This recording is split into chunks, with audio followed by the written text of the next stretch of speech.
پاکستان میں ہر روز کوئی نہ کوئی کٹا کھلا رہتا ہے۔ اب ایک نیا کٹا سیما والا کھل چکا ہے۔ یہ عورت جو کچھ بھی کہہ رہی ہے سراسر جھوٹ اور فریب ہے۔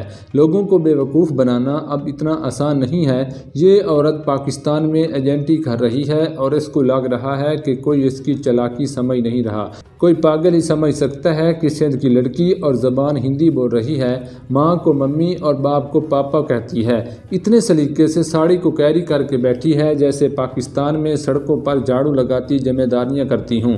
چلو مان لیا کہ ہندی زبان 3 سال کی گفتگو سے سیکھ لی، لیکن لباس پہن کر اسے پیور انڈین کی طرح سنبھالنا کہاں سے سیکھا؟ یہ ایک کرپٹڈ کہانی کے سوا کچھ نہیں ہے۔ تفصیلات کچھ یوں ہے کہ پاکستانی خاتون سیما بلوچ نے انٹرنیٹ پر عورتوں کے شکاری انڈین لڑکے کے ساتھ پھنس کر اور بچوں کی موجودگی میں بھاگ کر دوسری شادی کی ہے۔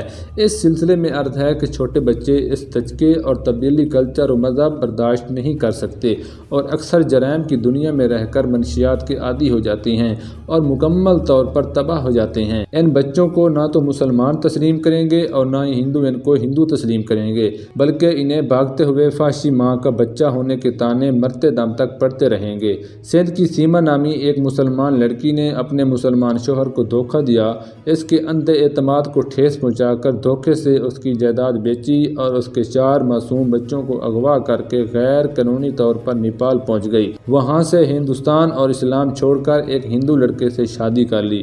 اس ساری کہانی میں دھوکہ، فحاشی اور ظلم ہے۔ سیما خود تو چلی گئی، لیکن خاوند کی جائیداد کیوں بیچی اور ایک مسلمان خاوند کے معصوم بچے کیوں اغوا کر کے لے گئی؟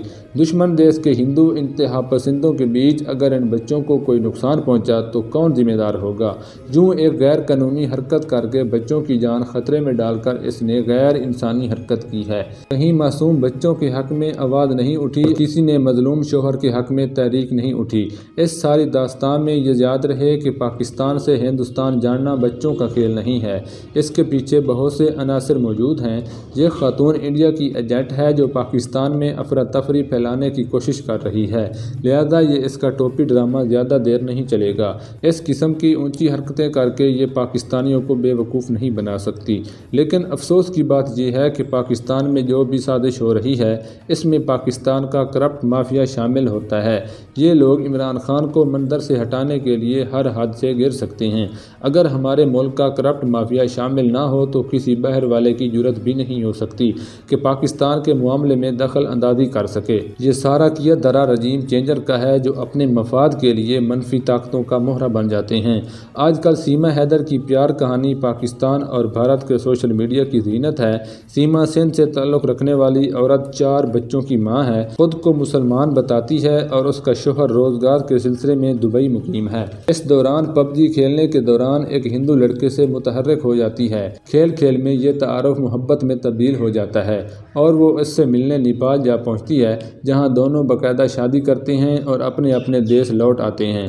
چند ماہ بعد وہ پاکستان چھوڑ کر دبئی کے راستے نیپال سے ہوتے ہوئے بچوں کے ساتھ انڈیا پہنچ جاتی ہے اور وہاں پہنچ کر باقاعدہ ہندو مذہب اختیار کر لیتی ہے اور کاغذات بناتے ہوئے شوہر اور بچوں کے ساتھ گرفتار ہو کر جیل بھی چلی جاتی ہے اور بہت جلد رہا بھی ہو جاتی ہے۔